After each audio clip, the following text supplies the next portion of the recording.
On this episode, ChocoPro is now on their third day of the weekend with number 219, which is a one match only. CDK will be putting their titles on the line for the very first time, their first title defense against Sayaka Ubihiro and Kapakozo, representing UMA, which is an organization filled with monsters. I think this is one of my favorite ChocoPro shows I've seen, and since almost 2 years been watching these guys, I'm like blown away with it. We're also going to have more on Stardom, as you know. They continue on with more on the second round matches and, of course, the quarterfinals. They will announce there will be four particular wrestlers that will be in the semifinals and then the finals. And, of course, speaking of what Stardom did, as you know, this past Friday and Saturday, the 15 and 16, Korakuen Hall decided to celebrate their 60-year anniversary doing a festival show. One night, it features all the Joshi wrestlers from various promotions, including Freelancers. We got Sendai Girls, Seedling, Stardom. The list goes on and on. I'm excited to see who teams up with who. And of course, for the final one, we got Ice Ribbon's latest show that they did back on the 9th of April, number 1191, which I'm excited to see how it took place. So if you guys notice, it's all about the Joshi wrestlers, this one, except for ChocoPro, because it's mostly we have these interesting things that are taking place. But, however, we are going to talk about in the news updates, Court Bauer hinted the top AEW tag team facing off the Vin Erichs in a tease. And there's be other news updates that I'm willing to share with all of you. So, let's get ready for another episode of Deleted Wrestle Zone.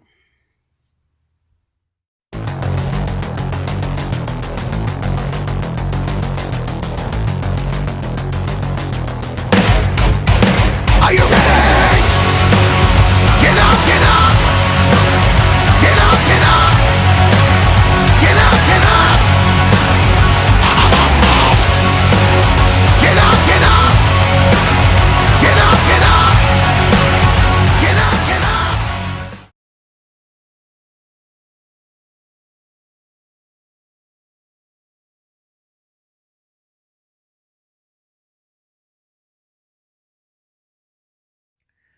Welcome everybody to the Deleted Wrestle Zone. All things that it's pro wrestling with AEW, NXT, New Japan Pro Wrestling, Impact Wrestling, the National Wrestling Alliance, various promotions, wrestlers, matches, and championships. I am your host, J-Rod here. So, let's begin with ChocoPro 219 that took place recently. This one is a one match only, and this is for the Asia Dream Tag Team Championships.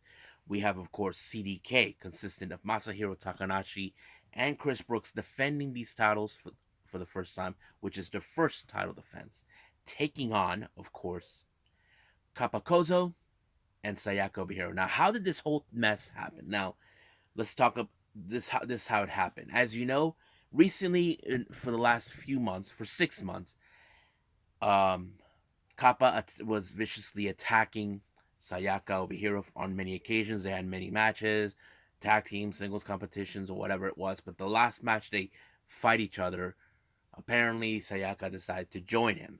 They became good friends. They started doing that. But according to what Balinaki revealed, they actually, made up for what they lost after all those years. And now they're this. But what happened is Kappa attacked both Chris and Masa during a um, live streaming on YouTube. Basically, he was being ordered by his boss, Ura Miyako, who is the head of UMA, which is an organization filled with monsters. So this one became a no. So the match itself is not only just for the titles. This is a no disqualification.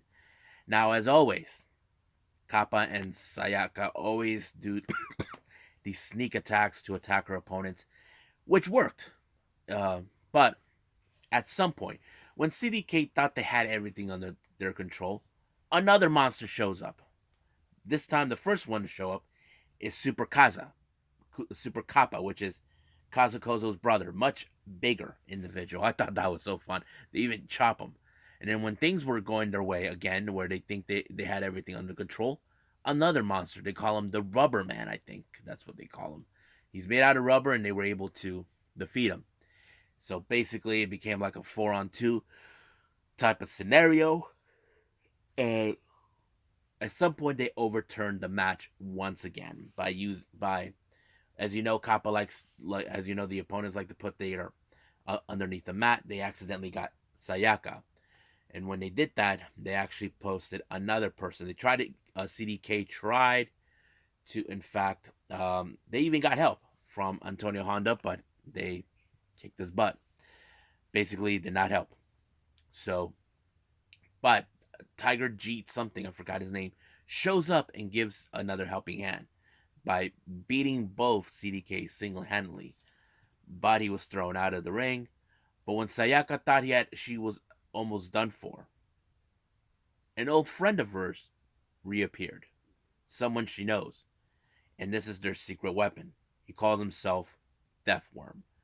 And of course, Deathworm seems like he is good friends with Sayaka, but however, looks like someone has been anxious to meet him for the first time, and that is, of course, the bastard Chris Brooks. So basically, they even duke it out outside the chocolate square, and they went down the freaking alley all the way to across the street. Now, just for the record here, it's not even on the YouTube video. If you've seen it, you can see some clips of it on the Got to Move uh, Twitter page. It's not on their Japanese Twitter page, not the English one, in case you was wondering. But they actually tweeted that, and you can see it. You see Chris Brooks along with Deathworm almost going across the street. They even crossed the street by holding hands, and then after that, they just started beating the crap out of each other.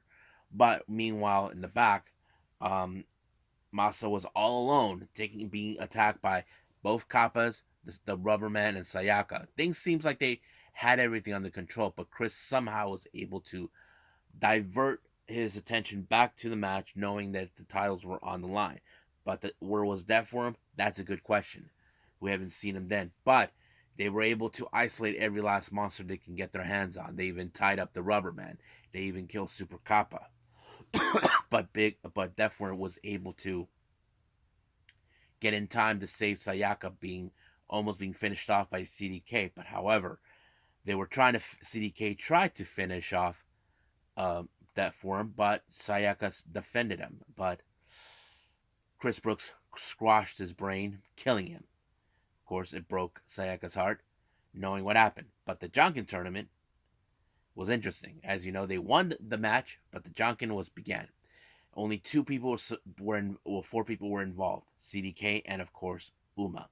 First match we had is Masahiro Takanashi taking on Sayaka. Masa made it through. However, second match it was Haru Miyako who was able to defeat Chris Brooks. Chris was dumbfounded. He can't believe that he lost. And then later, the moment of truth. Did Miyako survive it? Answered that. She pulled out paper.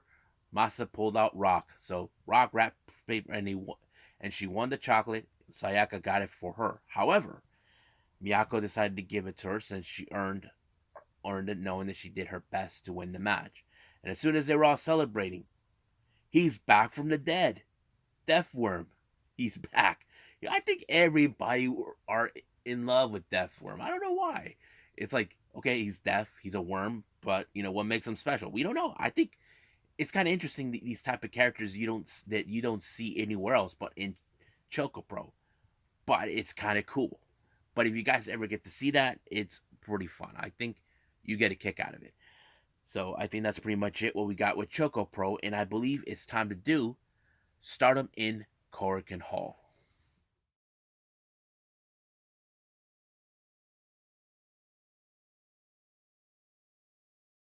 Okay, so Stardom continues on with more on the Cinderella Tournament. The four matches we had, the first four, they're all second round matches. First one we have Mai Sakurai taking on Saida. Now, this is Mai Sakurai's very first Cinderella Tournament participation. And Saya Ida has made her return. She did not participate in last year's Cinderella due to the fact she was injured at the time. And if you guys remember, during that time she was the future champion, and she had to relinquish due to a shoulder injury. But I have to say, this one shows that Mai Sakurai was being serious now. She has to be stronger. But unfortunately, the experience of Saya Ida, who is a much stronger competitor, much better experience than her, played a very huge part, allowing her when she pulled off the brainbuster onto Mai Sakurai. This is a big disappointing loss for Mai Sakurai, but Saya moved on to the quarterfinals. Next up, we have Natsupoi versus Unagi Sayaka. Now, last year Unagi Sayaka was able to make it to the semifinals, but she lost to Maika. This was a huge opportunity for her to hoping she can make it all the way, but unfortunately, her little intense rivalry with Natsupoi hasn't forgotten.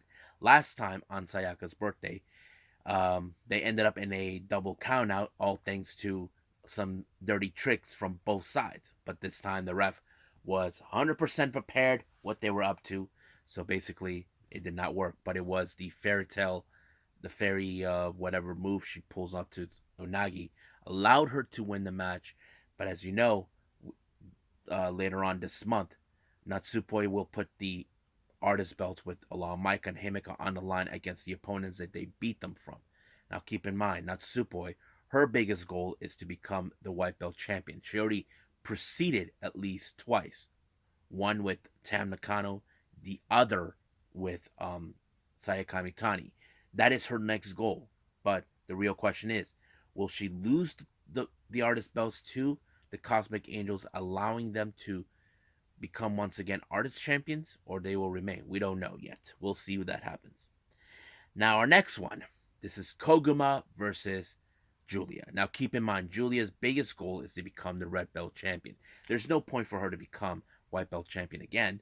So this is one of her biggest goals. So if she wins the Cinderella, that gives her the opportunity to get another shot of the red belt. But she has to go through the bear first. I'm talking about Koguma. Now you know Koguma. When she does her little bear pose, she thinks that it's going to help. Somehow it did not. She even played mind games with her. And of course, Julia, out of all people, who is the most vicious, vindictive individual as a competitor, fell for her trap. Why do people fall for the bear's trap? I mean, you should know by now. Don't fall for it. And you did. But it did cost her the match when Koguma put her over the rope, and it was over right there. And I don't think Julia expected it. I mean, like I said, she is vicious and vindictive when it comes to winning. That's her goal. But unfortunately, she's going to be entering the quarterfinals against Saya Ida. And then we'll get to that in a bit. Now, our last match in the second rounds, we got Saki Kashima versus Mayu Iwatani. Now, these two are not strangers to each other. If you remember history, or don't know the history between these two, Saki Kashima used to be a member of Stars until she betrayed Mayu Iwatani when she was recruited by Natsuko Tora. However, Kashima played dirty tricks on this ensure her when she won by rolling up in 17 seconds, which was a huge disappointing loss for Mayu. But she ended up being in the quarterfinals against one of the newest, stronger competitors, and of course, one of them, and also a member of God's Eye, Mirai, and we'll get that in a bit. Now let's get to the quarterfinals. We have Saya Ida and Koguma. Now we know this has become a Stars showdown. These two are part of the same faction. Now you look at Saya Ida; she is a strong competitor at 4'10" or so, and Koguma almost an equal height to her, but she's known as the high speed genius. Basically, she knows how to do things high speed, and that's what makes her unique. So basically, she has to go through her. Now, which of the styles between these two star members will win? Well, this one became Koguma when she pulled up her infamous pinfall, allowing herself to win, and ended up in the final four. Now, our next match for the quarterfinals, we have Saki Kashima versus Mirai. Now, Mirai is not an idiot. She knows exactly what's at stake, but that was decimating Kashima. Now, Kashima she's a tough competitor, but however, I don't think she's ever met anyone like Mirai. Mirai has always been one of the most stronger competitors. Even when she was with DDM before joining God's Eye, that's always been her. Her goal is to go all the way to the finish line. And I think she could be one of those people that could win the Cinderella tournament. But it was her little power slam onto, or no, scratch that. She pulled her hoverboard armbar technique onto Kashima, forcing her to tap out. But this time, here are the final four that will make it into that will go all the way to April 29th. We have Azuki, who already made it there, Natsupoi, Koguma, and Mirai. Now, out of these four, who could win it? Well, I don't know. Now, there were other matches that took place, but I never seen them. We had Star members Momokogo, Azuki, and Hana to take on the Cosmic Angels, Tam, Nakano, Mina Shirakawa, and Waka Tsukiyama. And then there's a singles match between Tekla and what's her name? Oh yeah, and Lady C. Um, Suri and Ami Sore were involved too. They were in a tag match against I forgot who they were involved with. I think they were involved with Micah. No, yeah, with Micah and Himika, and then of course we had a Queen's Quest versus Odetai, and I thought that was pretty. And also it features the return of Konami, who will be siding with God's Eye. And I mentioned this before on the news updates on the last video. I will be talking about that with about Konami in my podcast this coming Wednesday. If you guys pay attention to that. So I think that's pretty much it. So let's move on to the day one of the Korakuen Hall 60th anniversary festival show.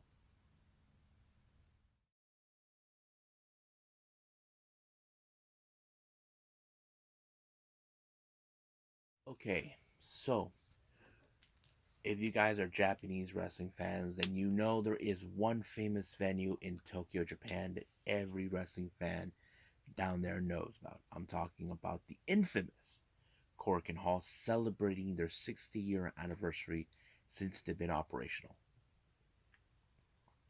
Now they decided to have a 2-day show to celebrate their 60th, but this is right now the first day that took place on April 15th.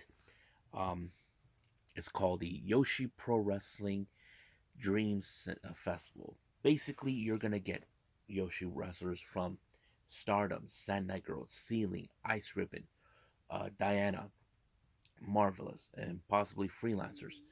Oh yeah, and Ice Ribbon, I think. I don't know, but yeah. So now the first match, it opened up with Rika Kawahara from T Hearts, who taking on Maria from Marvelous. Now, I'm sure these two have come across each other because I have seen Rico many times on Marvelous. Um, it wouldn't be a surprise to me. But however, if you guys know Maria, she is a bit of a has a mean streak.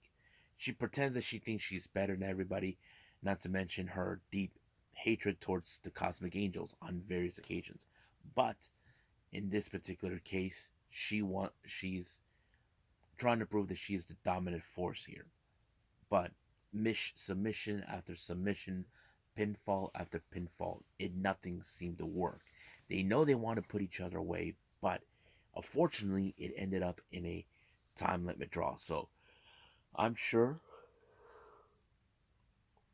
they're not going to let this stand, but there is no doubt in my mind they're going to come across each other sooner or later. Next up, we got a 6-women tag team match, or trios action as we call it. Canon of Sealing teaming up with members of World Pro Wrestling Diana, Naname, and Madeline to take on Kaho Matsushita from Ice Ribbon, Kreia from Pure J, and of course another Ice Ribbon wrestler, Asahi.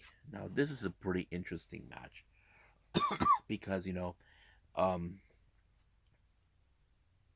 I'm sure that Madeline is familiarized with the women from Ice Ribbon because she knows them pretty well. She has worked with them for about a couple years, but it was pretty interesting. But however, it was Canon, who actually felt the wrath of Kaho, who put her in a somewhat version of a Boston crab and forced her to tap out, which was really a big disappointing for her, but a good for Kaho.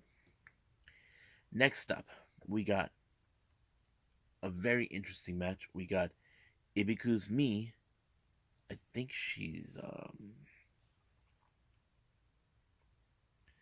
yeah, Ibiku's Me, who is from right Raikou Dragon, teaming up with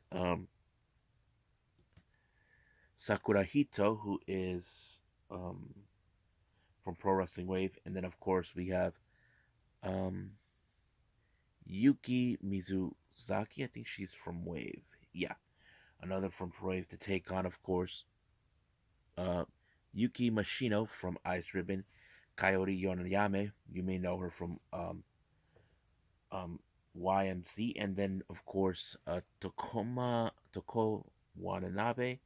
I believe she's with Marvelous. Yes, so this one had a bit of the comedy routine. The reason I say this is because if you guys know what's her name again? Sakura Iroda, she has a bit of a comedy routine in her matches, and I think that kind of tells it. But unfortunately, um, it was Miyazaki who picked up, who picked up the victory and allowing for them. Now, our next match, we have another trios action. We have Lady C of Stardom teaming up with Riko Kaiju of Seedling and Yuko Sakurai, who is from Colors.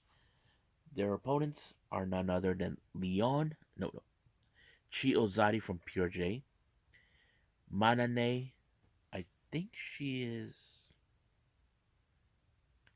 from Sendai Girls, yep. And then of course we got what's her name? Koguma, our resident bear from Marvel from Stardom. I have to say this was a pretty good match because the way I saw this one was okay. Lady C is too not. She is familiarized with Koguma. She dealt with her in the past, but it was of course Koguma who pinned Yuko Sakurai with her infamous maneuvers that allow her to win the match, and that kind of shows us that the bear always wins her matches. Next up, another trios action. We have um, Raiden Hagane from Pure J.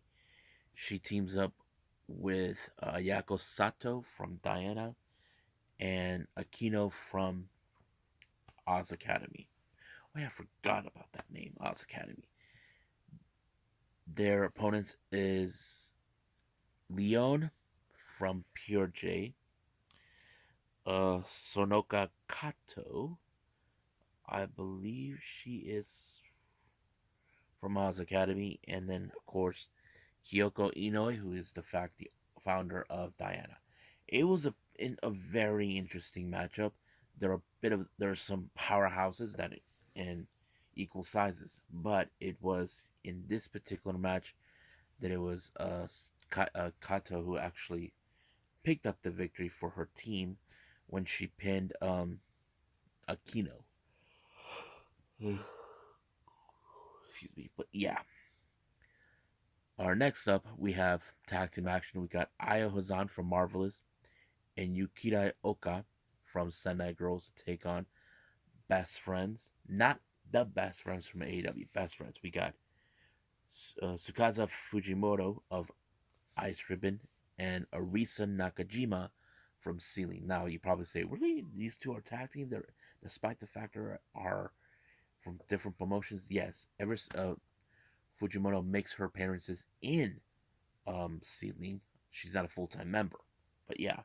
But I have to say it was a pretty interesting matchup because you look at Hauzan and Oka, they're more of the young rookies taking on the much experienced wrestlers. If you guys know Fujimoto, her background, her instructor, her teacher was none other than the queen herself, Emi Sakura. And I think Nakajima is the same way too. But you know how the experience is. the masters always beat the students, and that's exactly what it was. Fujimoto who pinned Oka, and it was 1, 2, 3. Good night. Now our next match. There's been a rivalry with mostly with these individuals. We got Aruka Umasaki from Diana teaming up with marvelous Rin Kadokura to take on the Cosmic Angels, Unagi Sayaka and Mina. Now keep in mind, Mina had her issues towards Umasaki since the Cinderella Battle Royal that took place at World Climax, where she took out Umasaki and Umasaki pulled her out. And of course, they had their issues with Rin as well, because they were having the marvelous thing and all that. So basically, it's more like they hate each other no matter what, both sides. I thought it was a pretty good match. Even Unagi puts up her best face in order to win, but unfortunately, the match ended in a time limit draw, and I'm guarantee you they will not let this one slide either. So we could see them face down the line. Now, our next match, we got Maika Uzaki teaming up with Stardom's and Godai's member Mirai to take on Team 200 kilograms with you from Ice Ribbon. I think she's from Ice Ribbon. Hold on. No. Yeah, she's a freelancer, and of course, her tag team partner, Chihiro Hashimoto from Ceiling. Now, these guys are the two of the biggest individuals in the match. Now, you can guess, yes, they're going to win. Team 200 kilograms wins their matches because they're the biggest. I was very impressed. Even if Mirai, who is the strongest individual, can hang with women like them, it shows that she has courage, but it's still not enough.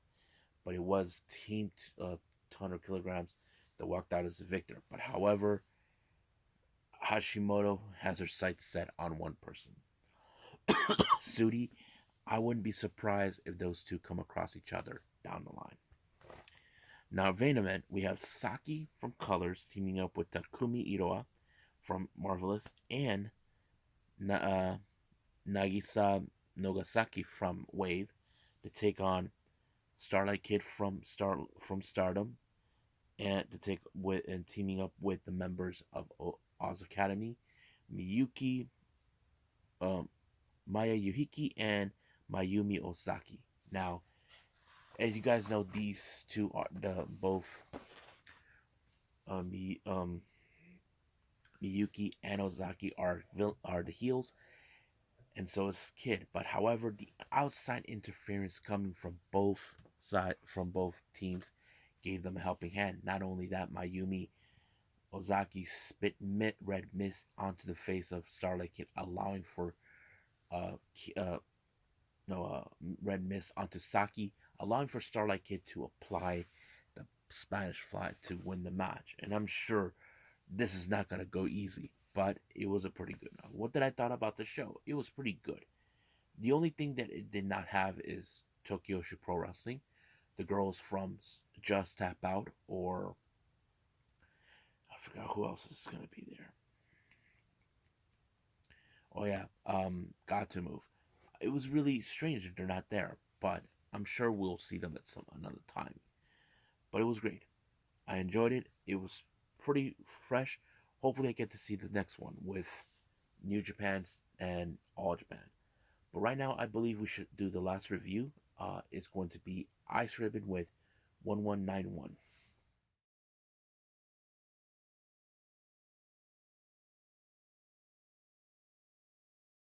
Our last review, we have Ice Ribbon with 11991 that took place at the Ice Ribbon Dojo on the 9th of April. We have our first match, Kiku and Totoro uh, Satsuki to take on Yuko Sakurai and Yuki Mashiro. Now, I have to say both Sakurai and Mashiro actually did a pretty good job, but however is Tokiko, I think she's the new girl here, did a pretty good job teaming up with Satsuki, but it was Kiko who Lashley, who picked up the victory onto Sakurai to win a really good match. Next up, we got Saran taking on Bani Oikawa. Oikawa. Pretty good match. It was really interesting, but it was Bani who put Saran in a, how to say, one-legged Boston Crab in order to pick up the victory and with a tap out. Next up, we got Rina Amikura versus Buki Hoshi. I thought it was a very interesting match. I mean, Rina Amikura is a bit more bigger than Ihoshi, but she overcame it. Used her strength against her to pin her 1, 2, 3. Now our next match is Kaho Matsushita teaming up with Tsukasa Fujimoto to take on um, Sumika Yamagawa from Just Tap Out to team on with uh, Tsukushi Aruka. Now, as you know, Aruka and Fujimoto have fought many times over. Um, Aruka beat her for the title, and this is not the first time that they come across each other. But sooner or later, they're gonna fight each other once again.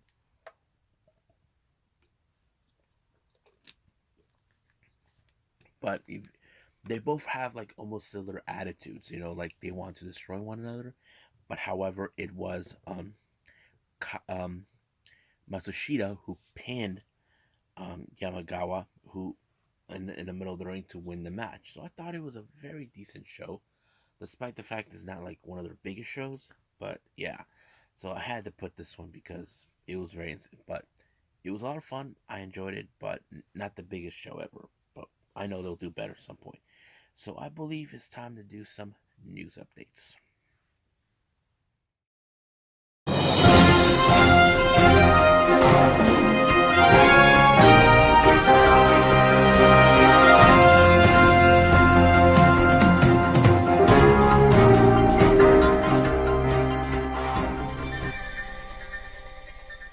Okay, guys. If you guys love tag teams, and you guys are in for a treat. Apparently, MLW founder, owner, Court Bauer has teases for a possibility tag match with the Forbidden Door taking place. This tag match could possibly take place at Kings of Colosseum, and this tag match is FTR. That's right, AEW's FTR versus the Von Erichs. Now, some of you probably thinking in the back of your right in your heads, going, "That is going to be a good one." Yes, the FTR will be facing the legendary, the third generation wrestlers of the Von Erichs. Ross and Marshall. I said, bring it on, make it happen.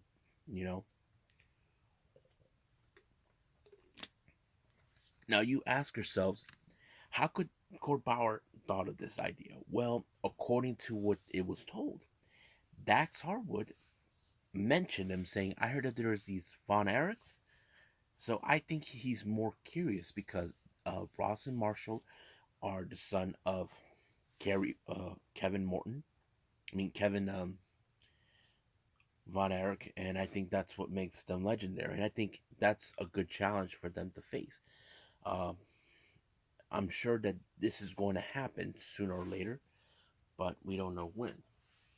Now, I will keep a pin on this one. Now, our next one is our last update. It was told recently, as you know, WWE has done stupid crap over the years. We know it's nothing new, nothing old, but there was reports coming in about the possibility of the split of the cousins Los Lutarios. We're talking about Angel Garza and his cousin Carmelo or Carmillo, whatever he calls himself. Basically, they're going to split them up. Now, it's nothing new with us fans to hear this is going to happen because they've done this before. WWE always has a tendency to split tag teams up, and that kind of goes in because he's not a big fan of the tag team division at all. But We know that they could do better, but at the moment it's not. We do know that AEW has the best tag team stack, but I highly doubt those two are going to leave WWE unless they don't want them around. That's the thing. But we'll find out later. But I think it's time for me to call it a day. Okay, I hope everyone enjoys this episode, me reviewing the Korakuen Hall 60 year anniversary festival. With the Joshi girls. Hopefully, I get to see the one with All Japan and New Japan. But speaking of that, our next episode will feature just two reviews: the latest New Japan Pro Wrestling with day one of the Golden Series, Golden Fight Series, and All Japan Pro Wrestling with day two of the Carnival of the Champion Carnival. So I'll see you guys in the next DWZ time, same DWZ channel. I must bid all of you adieu. So goodbye, and have a nice day. Bang.